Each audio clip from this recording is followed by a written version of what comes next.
Hi, writer friends, and welcome to the Right Away After Party. Please like and subscribe to our channel. We appreciate all of your support. Today, we have an incredible guest, and I am Nic.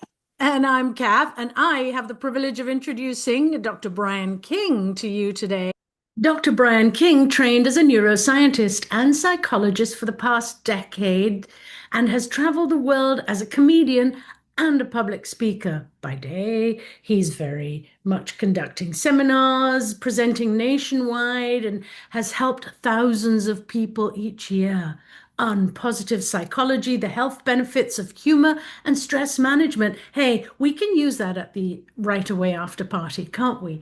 By night, however, he practices what he preaches because he is a comedian.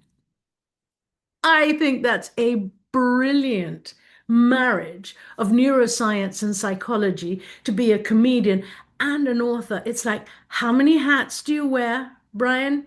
He has published more than 5 books. The most important ones, The Art of Taking It Easy, The Laughing Cure, and Bears and Weight Loss. He comes from New York City and he spends his life on the road traveling regularly. So please join me with a great big round of applause, silent, of course, for Dr. Brian King. Brian King, Brian, welcome to the Right Hey, Away After Party. Welcome. well, thank you. Thank you for having me. I don't know, you wear, as I said, that many hats. Right. A lot of them are actually on my hat rack I'm staring at right now. Right. As you were introducing me, I was like, I wonder if I have time to like go grab a dumb hat. Go grab a hat. No, Go grab a hat. No, we're not live. She edits this. there you go. You can edit this part out. Yeah, I mean, the hat thing, it basically just means I do a lot of different stuff, Mm. and I do. I mean, I guess it doesn't feel like I do a lot of different stuff to me because I'm the one doing it. But Yeah. I write. I tell jokes. I teach classes in psychology. I write books. I'm a photographer. I mean, I guess we just we all kind of have these activities. And you know what I don't do though? I don't clean my house, and Finally, a flaw. and I don't decorate my background. Apparently, no. Both of you have incredible backgrounds, and I'm recording this in the cleanest room in my house, and I have yet to put anything on the walls. So. Oh, I thought it looked very, very It looks professional. yes, It, yes. it, And it and then actually, he it looks like a photographer's background. Yeah.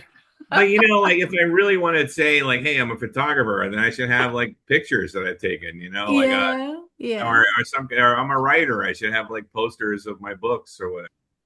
Yeah, you know what I don't, as a psychologist, I've never bothered to hang up my diplomas. A lot of people will put up their Mm, diplomas and stuff, and I have all these diplomas that are shoved in a box in my attic somewhere. Yeah. Never really, they give them to you when you graduate, and I'm like, ah, great, it's a piece of paper, and I don't know, it's never really occurred to me to frame them or display them anywhere. But so I feel like I should have something. If you're gonna say I have all these different attributes, there should be something behind me to back it up. You know. I love that you have the matching coffee cup. Listen, you've done this. The stage has been set beautifully. But I want to go back because Mhm. you always wanted to be a comedian, but you decided to get your degree first. Yeah. Now, you didn't choose any namby-pamby little simple degree, did you? Tell me a little bit about that. Tell us. So, the thing is like I can't remember exactly my mindset when I was a 20 something year old college student, but I do remember having this general idea that you needed something to fall back on if you were going to pursue a life or career in the arts. It's a challenging lifestyle. You go if you're an 18-year-old kid and you go straight out of high school and you move down to LA or New York or something and try to make it in show business. the odds of doing that are pretty low. There's thousands of people pursuing their dreams. And so, I had this idea that I needed to have some marketable skills to fall back on if that didn't work out for me. And PhD. And so, yeah, it just kept piling on. And then at that point, then I was like, well, now I have what most people would call a career, but I still want to be a comedian, So it was uh, in hindsight, I like the way I did things because it did work out okay for me. I do know a lot of comedians who live out of their cars, I know, and I don't do that, but I also, I'm not the famous, comedian that everybody would like to be. I know people who did actually start comedy, at the age of 18 or even younger, and are now on TV shows and are now, are filming movies and stuff. And so, there is something to be said for following your passions early versus postponing them for, something more, I guess, more pragmatic, and I was the pragmatist. I don't know where that came from because I'm not pragmatic in anything that I do, but that particular decision to go to college first was very pragmatic. Very, very interesting, and such a deep career, but I can see how the whole studying the brain part kind of marries into the comedy because there's a lot of crossover in Oh yeah, a funny way. yeah.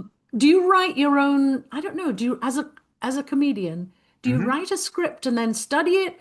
Do you go off the cuff with some bullet points? Yeah, so there's a lot of different approaches to comedy. Yeah, some people do. Some people write every joke, every line, and memorize word for word what they're going to say. I'm not one of those people. I do off the cuff comedy. In professional lingo, we call it riffing. I try to engage the moment. Now, I do a little bit of writing in advance, but before a performance, but it isn't anything that would resemble traditional writing. It's in my head. I'm formulating ideas and I'm putting together bullet points. It's like, okay, I want to touch on this and what's funny about that. I feel like this is going to be funny. If I say it on stage, it'll lead me to go somewhere. And so, I have a very informal process when it comes to performing comedy. Now, if I also have a backup plan, kind of like psychology for comedy. You always got to have a backup plan. So if I do run into a snag on stage, like maybe in the moment I'm not able to riff or nothing's really coming out that's productive, then I fall back on pre-written jokes, and I have a whole bunch of jokes that I've developed over the years that I know work really well. And if where I'm going isn't working out, then I have this. I just always fall back on the pre-written stuff. But my preference is to get on stage and just talk about whatever's going on in my life or whatever I'm thinking about in that moment, and try to put that comedy spin on it. And those are the best moments actually for me on stage. But right now, I'm thinking about, I'm going to talk about the trials and tribulations of getting older, specifically trying to get a colonoscopy done, as a man in his 50s. And so, I've heard other comedians do bits about their colonoscopies. And, I don't necessarily have a pre-written bit, but I have an idea in my head about the colonoscopy. And I think I'm going to just start on stage by saying, "Hey guys, have you had a colonoscopy?" And then it's going to lead to different points that I think are going to be funny. And if it turns out that they're not funny, well, I just go back to something. So I have a question for you. So we always talk about on the writing show, sometimes we talk about like writer's block, or we talk about rituals that get you out of that. Do you have a ritual before you get on stage, or do you have a ritual before you write a joke or create a set? Or so before I get on stage, I don't really have a ritual, but I do try to put myself in a sort of a very open mindset.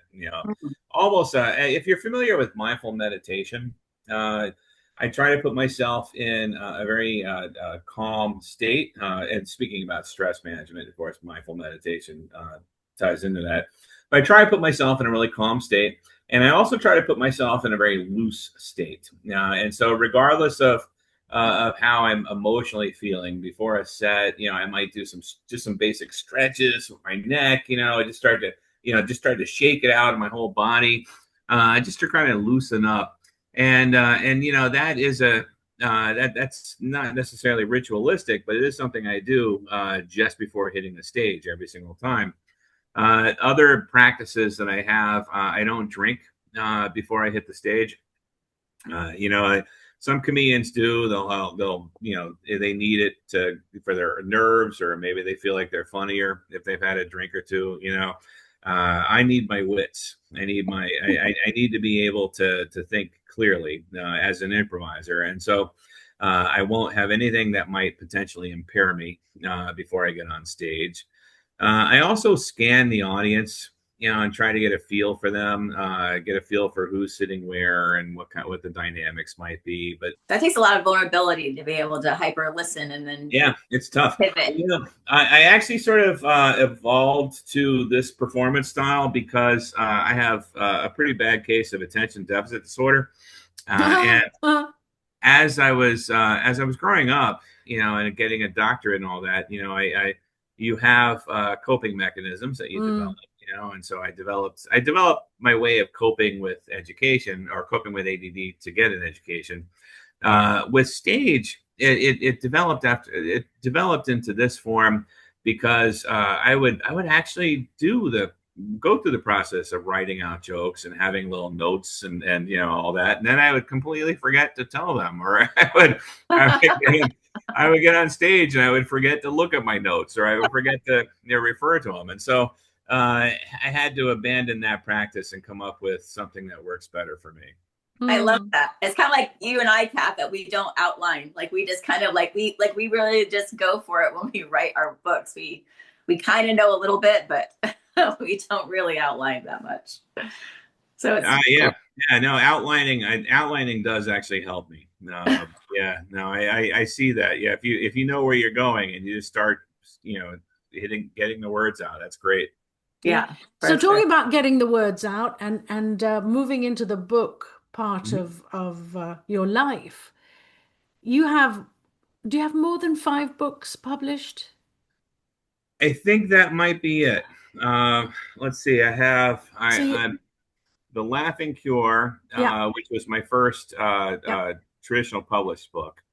The Art of Taking It Easy, and Of Bears and Weight Loss. So those 3.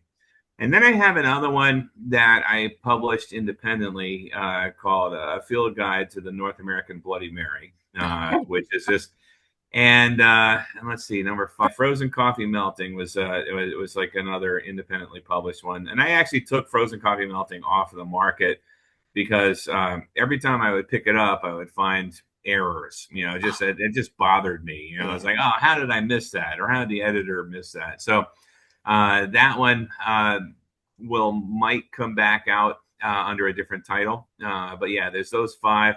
And then I've co-written a book. I've contributed to many, but I've co-written a book, which is a trash novel called The Rise of Dr. Frowny Face. It's just awful. That sounds like a very weird left turn to what you normally do. Yeah, it is. It is. Well, the other books, with the exception of the Bloody Mary thing, the other books all have an element of psychology. They're funny books that are address issues in psychology. The Bloody Mary thing is just because as a touring comedian, I have lots of experiences, and I'm also a photographer, and so I took a lot of pictures of Bloody Marys all across the country. But the Frowny Face book, that literally is completely, it's like the odd man out, and it is it's a collaboration I did with my writing partner Dusty Trice, who at the time was in Los Angeles and I was on tour, and we wanted to pitch a movie script, and so we were we wanted to write a script for a very specific niche, very like this B movie style of script, and we did that, and we wrote a really great script. I think it was really awesome. In fact, all the studios we pitched it to said it was awesome. Like they really liked it, just nobody wanted to produce it because it would be expensive, you know. Yeah, so we decided. I have this history of collaborating with people and having nothing to show for it because people lose interest in projects and stuff. And so one of the things I told Dusty is like, look, if I'm going to put effort into this, we have to actually produce something. I don't care what it is. And so we decided that we could turn the script into a novel. So we made the novelization of our original movie script, and that is actually taking on a life of its own, because this stupid trash novel that I wrote is now the beginning of a planned series of trash novels, all based in this weird universe that we created with your same partner in crime. Yeah, and he's doing most of the heavy lifting on it. He decided to switch gears and open up a publishing company. And so now, oh, interesting. Now there's like 4 titles in that series. I've only been involved with the one, but we're going to continue Rise of Frowny Face with a bunch of other novels, episodes, I guess. Fun. That sounds like a blast. So at what point in this wild and wonderful ride of your life did you decide that actually, instead of being an active comedian or an active neuroscientist or psychologist or a photographer, you would actually sit down and write? Because you did mention at one point that when your daughter was little, she would pop in and, Daddy, let's go here. Daddy, let's do this. And just, we all know as writers how tough it is to sit down and focus. It is really hard. So I have ideas come to me all the time that never get written. It is really tough. And that's just, that's just me having all these other activities that I do, and also there's no incentive. And for me, to sit down and write, I really have to have more than my internal incentive. I'm internally motivated to a point, but man, it takes a while. It takes a lot of effort. And so to get the books out, the books that I've written, I've always had at least some external incentive. Like the 3 main books, Laughing Cure, Art of Taking It Easy, and Bears and Weight Loss. Those all had traditional book deals associated with them. They had deadlines, and they were publishers that were, demanding that I turn in, a certain amount of words at a certain amount of time. And so having those deadlines helped me tremendously. Those books would not be written if it wasn't for the fact that a publisher had a contract with me and said, look, if you don't give me a book, you're going to have to give me back that advance. I'm like, I'm not paying back in advance. You kidding me? Oops, I spent it. That's right. So those 3 were motivated, primarily externally. Not that I didn't want to write them, but it kept me on task. I remember my first book deal. We signed it. We signed the contract, and I remember planning my year, around writing that book. And so I had tour dates, I think, through like January through May, and already established. And then I said, okay, well, I could take my summer and write the book. And so I said, I estimated it would take me 3 months to write the book. And so I said, all right, I'll give you a manuscript. I'm signing this. I'll give you a manuscript. At the end of August. That, and we, so we have it in paper. We do it. It's a due date. My tour ended that year in I forget where. Well, no, I think it ended in Hawaii. I was it either ended in Hawaii or I went to Hawaii to hang out after the tour. But I remember I was in Maui at this hotel, and I just had this realization, like, oh man, I gotta start writing that book. That's an ambitious deadline. And so I actually spent a little bit of time in my Maui hotel, and I wrote the first chapter of The Laughing Cure in that hotel, and I sent it off. I was like, does this look okay? And they said, yeah, that's great, and as soon as I got back to the mainland, I made a point to force myself every day to write. It didn't matter how much. I just had to sit at my computer and write, and some days I would write a page. Some day I would write a paragraph. Some day it would just be I was editing the pages I've already written, But I had to at least open the document and work on it every single day. Yeah. And I was terrible. I have terrible discipline and horrible focus. And so I remember on a 70,000 word requirement, I think I wrote 5,000 words the first month that I set aside. It was just very slow process. Yeah. Yeah. And like the entire month of June, my word count was only like 5,000, 6,000 words, and then July hit, and I was able to add another 10,000 words, or 10,000 or 15,000 words. So, we're talking about like 75-80% of my book was written pressed against a deadline. In August, I'm like, okay, I gotta start knocking this out. And so but the nice thing about writing, and I absolutely love this, and I do. This is true of every human behavior, not just writing. But the more you do it, the more you want to do it. Yeah. I agree. And so, it's hard to start. It really is. I use the analogy of going to the gym. It's hard to start. But if you force yourself to go, if you force yourself to start, and then you consistently go every single day, about a month or two later, it's not only going to be much easier to go, but you're going to do it longer. You're going to want to do it longer, and you're going to really miss it when you're not doing it. And that's what writing was for me. So I forced myself to write every day. No matter what I accomplished, I forced myself to write every day. And it just got easier and easier. And by the time I finished that book, I was on a roll. I was just banging out, constantly, just typing. And by the time I finished it, I just wanted to keep writing. I was like, I love that. I was like, oh man, I can't believe I'm done. What else can I write? So did you go straight into another book? Oh no. Let's not get too excited here. Yeah, no, it's like only lasts for about a couple of days, and you're like, wait, I forgot life is out here. I can exactly. Plus, I had to get ready for another tour, and I was doing other things. But I really did. I was like, wow, I just want to keep writing, and also too, like having finished a book, like what do I write about? How do I continue? So.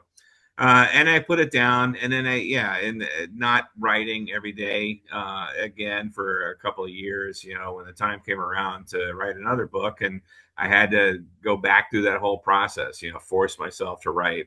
Until it got easier. So between the nonfiction and then the fiction book that you wrote with your writing partner, what was the span of time with that? I'd say, let's see, a couple of years, maybe. The script was written during COVID. It was actually one of our things to keep us busy during COVID. He was on lockdown in LA, and I was in Texas, so I had a little bit more freedom. Actually, a lot more freedom being in Texas. But nonetheless, I didn't have a whole lot to do. And so I was like, all right, well, so we started to put that together. So and then the first book came out in 2016. And then the follow-up came out, I think, in 2019 or so. Or my stress book, actually, the book that you picked up, that was written right before the pandemic, and was actually published right before the pandemic. And I tell you, man, nothing destroys a book sales like a global pandemic. Right? Really. That was a very disappointing release at first. Thinking back to the pandemic, the first book came out. It was a sleeper hit. It did well. It did well, but it's nobody knows who I am. And so it's not like stocked at Walmart or anything. But then it kind of grew. It kind of kept slowly developing a following to the point where publishers are like, "Hey, you want to write another book?" I'm like, "Yeah, let me follow up on this stress thing that I do." And I wrote the stress book, and that literally came out at the tail end of 2019. I think it was November, December when it was first released. And you guys are writers, that the industry only pays attention to you in your first 3 months. It's like That's right. if you don't hit big in the first 3 months, then they moved on to the next the next set of books. And so my book came out. I was getting offers to do TV shows, and they were trying to schedule me to do Dr. Phil during this time, and so. And also not only Dr. Phil, but there's a show that he produced. I think it's literally called The Doctors. I remember that. Yeah, I didn't watch it, but my dad was a fan, and so I was like, oh, if I get on this show, my dad will finally be proud of me. We're laughing.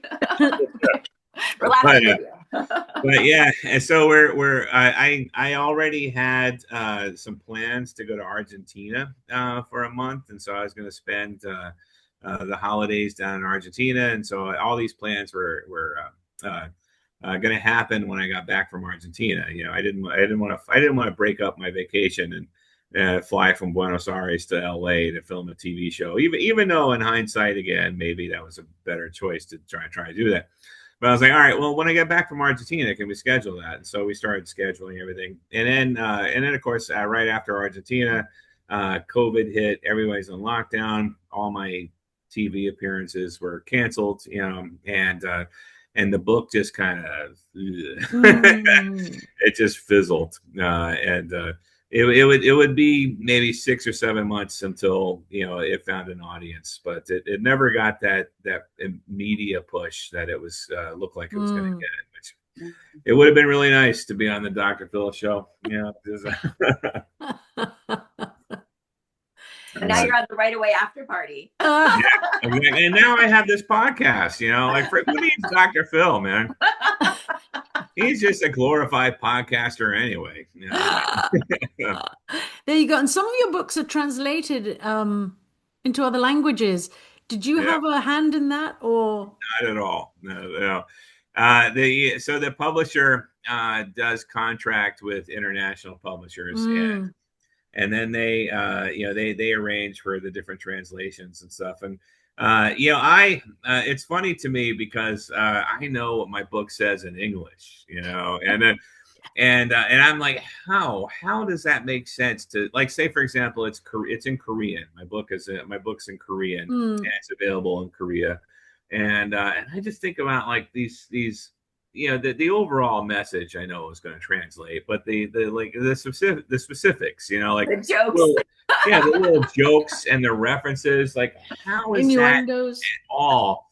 Yeah, because they have limited language, don't they?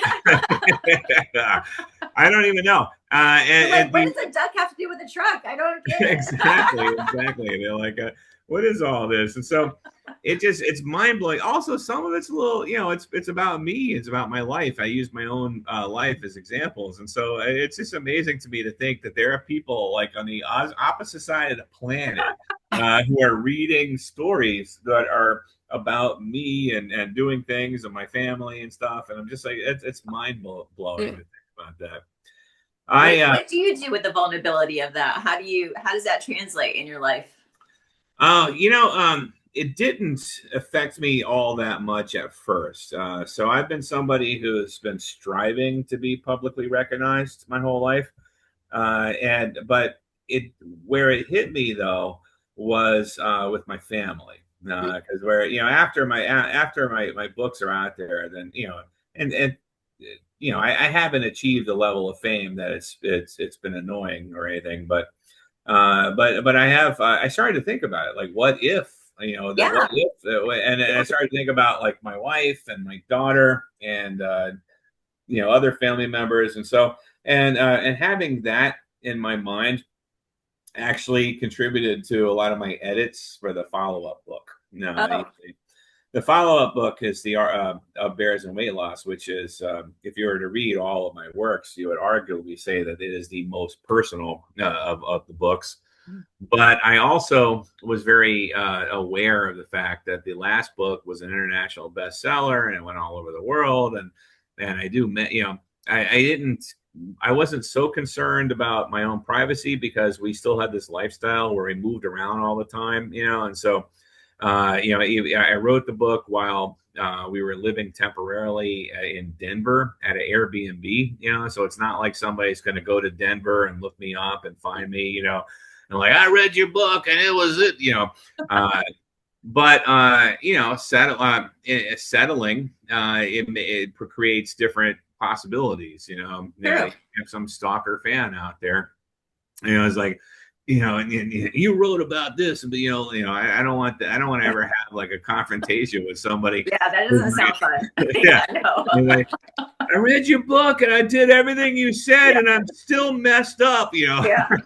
No stands in our life, please. No, thank you. And so, and well, it's also like my book appeals to people who might have some mental issues. You know, like you know, they're coping with anxiety and they're coping with stress and you know, oh man, my book didn't solve their problem, so now they want to take it out. You know, so I started imagining this. I started imagining this as a possibility, and I remember I turned in the manuscript of the last book to my publisher, and then almost immediately I'm just like, oh no, I should not mention that. Oh no, I should. You know, it's just that's a little bit too that identifies us as too easily to find us, or you know what I mean.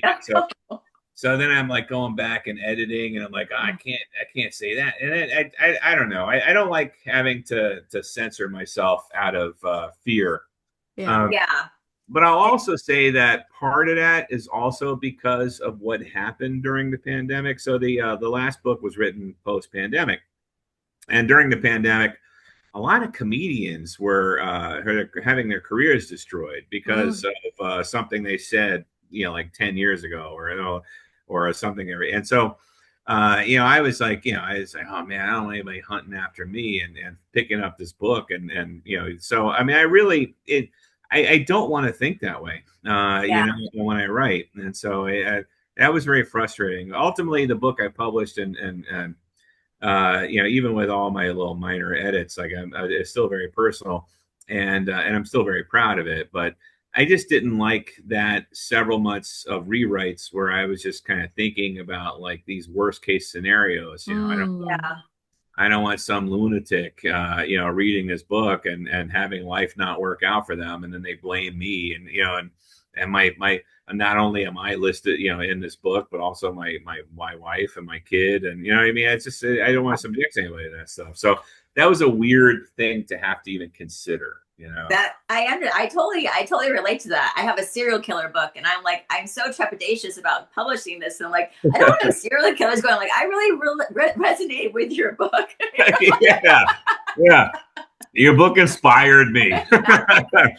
I never knew what I could do with a chainsaw. Yeah. Like, I don't know. I don't really want that responsibility. Yeah, it's weird. Like I said, so I've been to Stephen King's house, right? I'm not a fan. Oh, that's amazing. I'm not a big fan of Stephen King. Like I don't read that genre. I like the movies that are based on his books, but I don't read that genre. But I respect his work. I've been to his house, and you know, I stood outside of his house and took a picture, you know. But here's the thing, like he's so famous that I can Google where's Stephen King's house, and and you can find it, you know.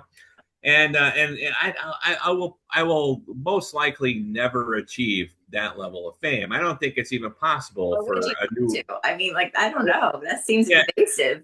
In today's you know, market where nobody reads, you know, nobody buys books, and fame is a weird thing anyway. I don't think that would happen now, even if I were to make it write a bestseller. But the point is that like that's a possibility, you know, and so that now and when I was living as a vagabond, you know, as a gypsy, we didn't have a fixed place to live for 10 years. there was comfort in knowing that, like, without having permanent roots, I'd be hard to find, and like I didn't concern myself, I put anything in my book, oh yeah, my wife is this, my, this and that, this happened, because nobody's going to find us. We're moving around constantly. Yeah. But once you settle somewhere, then it's like, oh, that's a possibility. I think it's funny that you keep saying no one writes books. Have you never been to a writer con before? Like, have you been to one of those? I mean, these people are crazy about their authors. I mean, no, especially romance readers. Oh my gosh, those fans are serious fans. Yeah, my fans tend to be again like the therapy crowd. Like I don't want those fans, actually. I really don't. Like, I want comedy fans. Like, I want the fans that are like, oh, your book is so funny, I laugh so hard. I don't want the I mean, I appreciate any fan that I have, but I get the your book helped me out so much, it really changed my life. I don't want that kind of fan. You know what I mean? You wouldn't have you live in my house to help me. Yeah. Like, hey, I read that book you read. There's some insight in there. I mean, it was hilarious. I really, wasn't there a movie with someone that they kidnapped their psychologist and like had them like try to help them? Yes. Like, what about Bob? I think is the Yeah, I don't want anybody like that. That's and I'm not a therapist too. Like, I have a degree in psychology, but I do research, and so like. The books are not a substitute for therapy. They're not written to be therapeutic. I mean, I put all of these, what do you call them? Disclaimers. Disclaimers. And everything I do. And yet, I still get, this is my fan base is the self-help crowd, the therapy people. So your books, one more question before we go to rapid fire, because we've talked your ear off. I mean, I know, this is so interesting. That's great. At the book signing, you mentioned, of course, that your books, except for this new one that you've co-authored, are nonfiction. Mm-hmm. And I don't remember, one of them was on the bestseller list for quite a long time. Mm-hmm. Yeah, it was The Art of Taking It Easy, the one you have. Okay, this very one. I want you to notice that I color coordinated my tabs as well. Oh, that's awesome. So that just wasn't the only type of sticky note you had around. You specifically no. If you look, well, I can't show you, but I can pull them out. I have that is amazing. Plenty of different colors. Very cool. So yes, tell me about that. About the bestseller list. Oh, the color coordinated. Yeah, we got off track there. Tell you about the color scheme. So getting on that list was really cool, and it actually happened thanks to the translations. So if you recall my story about it being released right before COVID,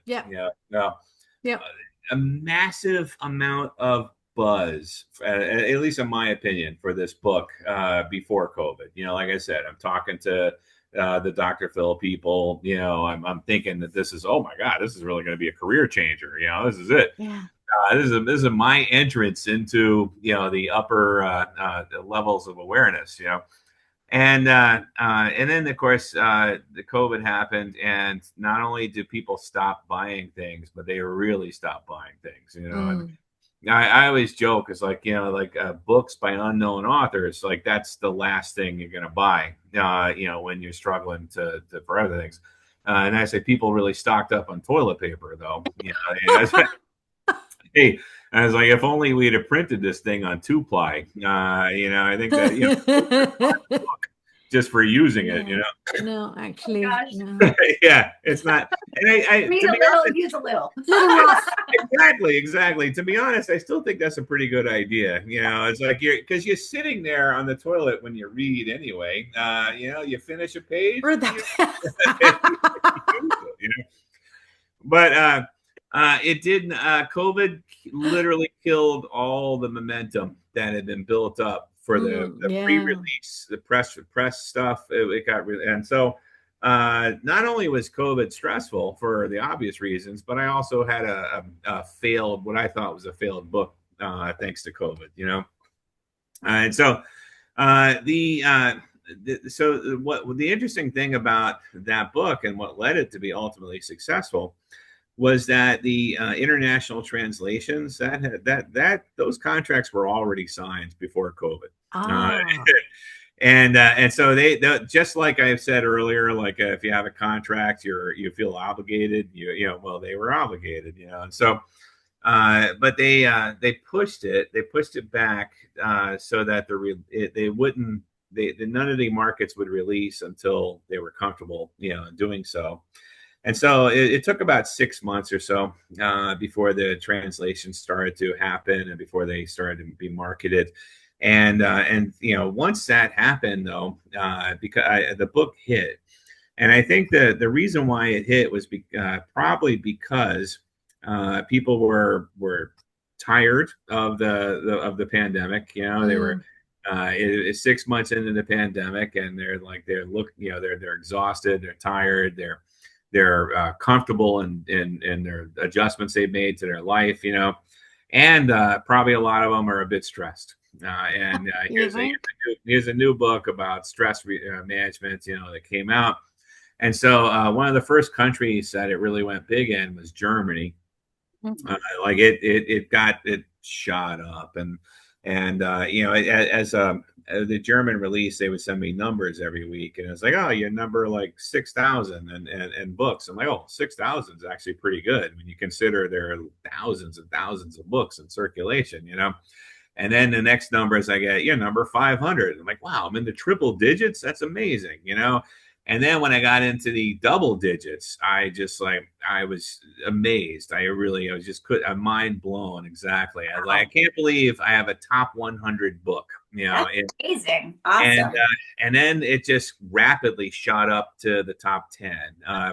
It made it to number 4. I kept climbing and climbing. I can't believe this is wild. This is exciting. This is, it made it to number 4. And I think I sat at number 4 for about 2 weeks.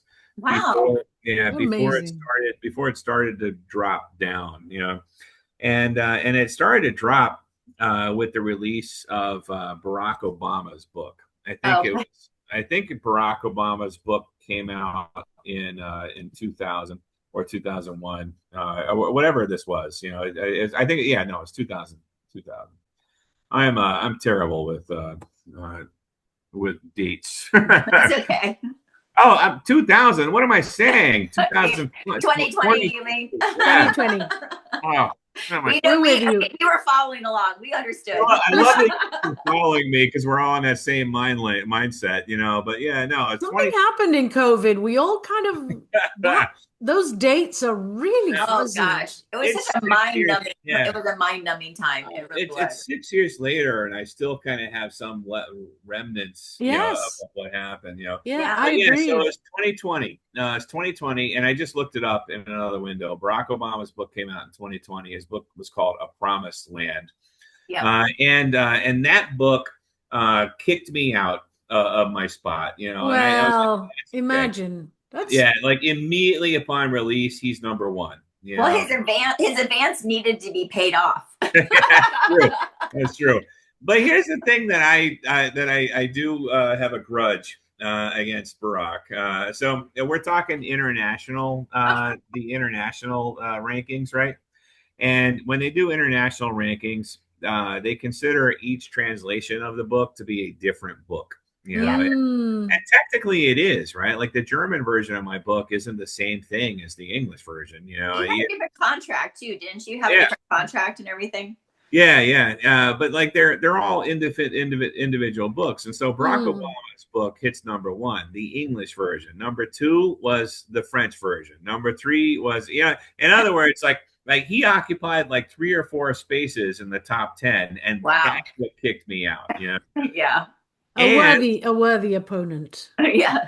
I feel like it's one book it should occupy one line in the rankings. You know? It's just not fair. It's not fair. Yeah. Oh, And then when his book came out, it renewed people's interest in his wife's book, which had come out like a year before, and so like the whole list was just Obama books, and I was like, I didn't, obviously I didn't hate that he was the one that bumped me, but I hated to be bumped. It was so cool to be in the top 10 though. It was really good. Yeah. but you will forever have been there. Yes. And that is, no one could take it away.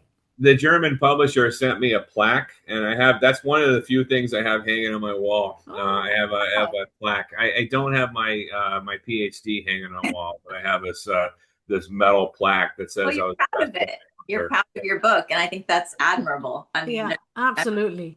incredible. Nick. Yes. Rapid fire questions. Yes. All right.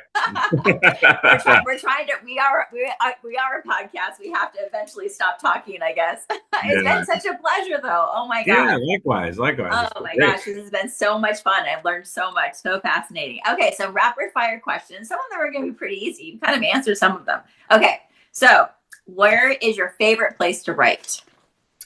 Oh, man. I don't know. I mean, a room in my house, I guess my office. But let me scratch that. No, coffee shops. Coffee shops are my favorite place to write. Oh, I love that. I love that. Cheers to coffee shops. All right. Yeah. That first book I told you about when I got I was in Maui and I wrote that, and I came back to the mainland. Well, I was living in Hollywood and in West Hollywood at the time, and I couldn't write at my house because I had this loud roommate, and he's an actor, and he was always working out and doing lines and stuff.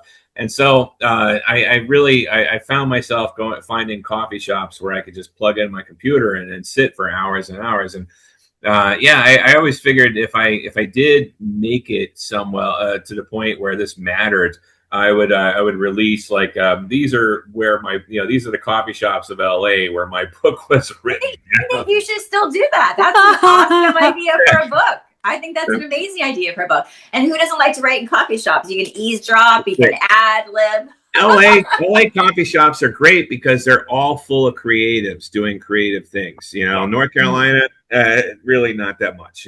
You'll find me in a coffee shop someday. Okay, so pencil, pen, or computer? Oh, definitely computer. Computer. All right. Do you write every day, most days, or sporadically? I want to write every day. If you were an ice cream, what flavor would you be? Oh, Chubby Hubby. Chubby Hubby. I love that one, actually. Not only is that my favorite flavor of ice cream, it's a Ben and Jerry's flavor. Yes. But it's also descriptive of me. Does it have pretzels in it? Yes. Okay, yeah. That's the one I'm thinking of. Or I was thinking of that or Chunky Monkey. I don't remember which one it was. They changed their name to Chubby Hubby, I think, maybe. So good. Okay. Rainy or sunny? I like sun. Sun. I like sun too. Beach or mountains? Definitely beach. Okay.